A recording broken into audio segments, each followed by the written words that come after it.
What's good, YouTube? This your man Spill Dog. Another person. I think Shakur. Shakur Stevenson. He get a little bit of a bad rap because I think and sometimes depending on who your promotional company is, timing is everything. I remember when Shakur signed with Bob Arum. I was real. I thought, and everybody thought he was going to sign with Mayweather. And I know I definitely did at that time. But I remember when he signed with Bob Arum, I was thinking, okay, that's cool. I didn't really know a whole lot of big names that either promotional company had as far as who had the most of the lightweights. I just, the smaller fighters, I just knew it was a lot of them out there. But I think Lomachenko came after Shakur. But if you ask my opinion, Lomachenko stole the show over there at Top Rank. And then you got and I don't know what level of fighter Shakur was willing to fight when he came into the professional fighting. But you gotta look at what Lomachenko came over there and did. He fought Guillermo Rigondeaux when he was a monster. He fought Nicholas Walters when he was a monster. He fought Teofimo. He fought Jermaine Ortiz. He fought Gary Russell. I mean, he was fighting some damn good fighters. I mean, you go look at Lomachenko resume. He got the best resume out of all them dudes in that division. And I believe any of them, if they was fighting the level of fighters he was fighting consistently, could have got an L. Gary Russell, a bad motherfucker, man. He really was, especially back then. And Lomachenko was going out there lining them up, knocking them down. He really was.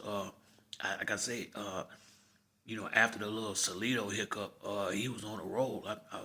The fight with Teofimo, a lot of that was Teofimo's size. Go look at that fight and look how much bigger Teofimo was in the ring compared to Lomachenko. Same way with Devin when he fought Loma, and he gave both of them a motherfucking run for their money. And now just look at all these dudes: Devin Haney, Teofimo Lopez, Gary Russell Jr., Nicholas Walter, Guillermo Rigondeaux, and just look at the little bit of fights he got. Jermaine Ortiz. I mean, shit. That's what happened to Shakur, and he kind of got lost in the shuffle a little bit. He had the good fight with Jamal Herring. He had a few decent fights, but no, he ain't really he ain't make no noise because Lomachenko was making all the noise in a smaller division, and that's who Top Rank was looked like they was focused on at that time. Now, I don't know why Lomachenko got all them fights and Shakur didn't get none of them. I don't. I don't know. I can't say who was willing to fight what was willing to fight what, but Lomachenko was going in there. He was in tough with a lot of tough fights. And you know, shit. I mean, I don't know. Like I say, some of these guys difficult to put in fights like that. Some of them outpriced themselves. I don't know why Top Rank gave all them fights to Lomachenko, and just seemed like Shakur was getting scraps to me.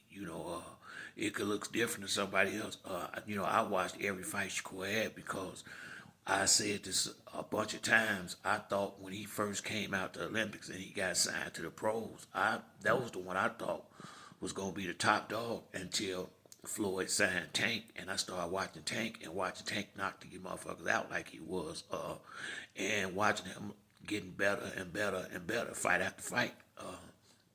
And he ain't got no just garbage resume. Tank got some decent fighters on his resume too. And like I say, Shakur got some decent fighters, but he don't have them. He wasn't in there with them dogs at the time like Lomachenko was. Just how it seemed to me.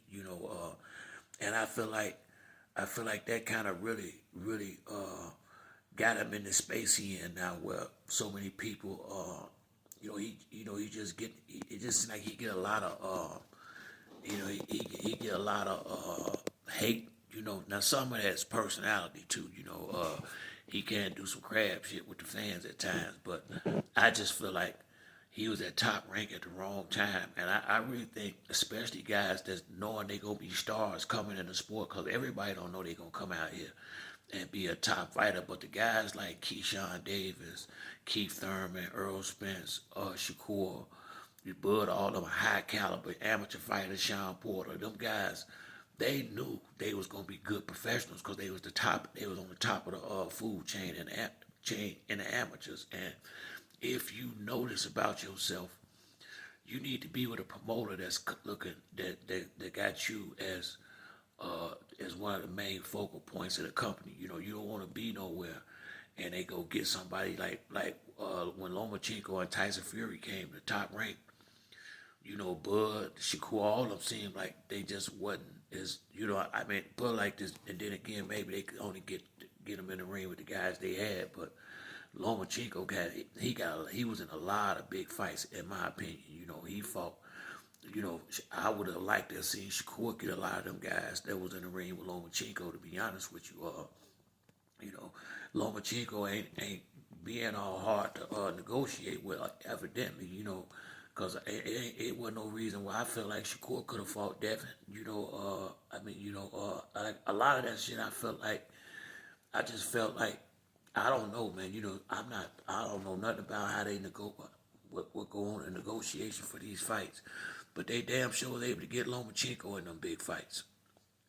Big fight after big fight after big fight, you know, and it seemed like he get one whenever he want one. So I don't know, man. You know, maybe some of these guys, it could either be them, but I just felt like Top Rank was more focused on making Lomachenko a big star at that particular time than it seemed like Shakur Stevenson. But once again, I don't know what went on when they was trying to, you know, who was offered this fighter or that fighter. But shit, you don't see none of these dudes out here really trying.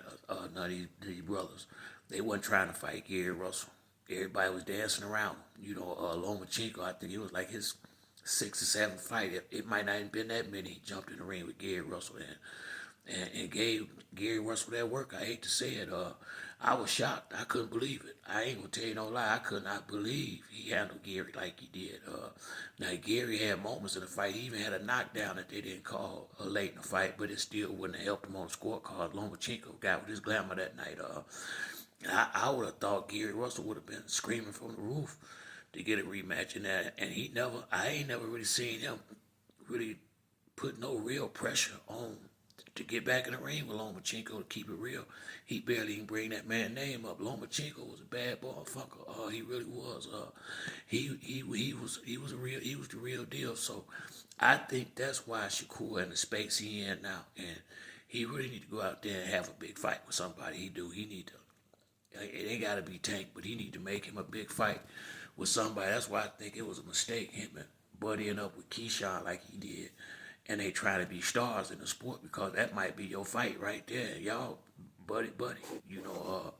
So like I say, man, you know, sometimes the fighters be their own worst enemy. Sometimes they be in their own motherfucking way. I don't know if that's the case with Shakur or not, but I do know Lomachenko was able to get them fights over there. I gotta say that Lomachenko got big fight after big fight, but you gotta be willing to go in there and fight these motherfuckers, and you can't be, you know, sometimes you gotta go in there and show the boss you worth top dollar. You know, sometimes you gotta give them a little show and tell if you really want to get paid like that. You know, so like I said, man, you know, I don't know who's to blame, but I do know when Shakur was at top rank, Lomachenko was getting he was fighting some damn good fights over there. So, you know, man, I just feel like Shakur got lost in the shuffle, and you know that's where he in the space he in now. But that's it for me on this video. If you like the video, hit the like and subscribe. Until next time, it's your boy Spill Dog. I'm out.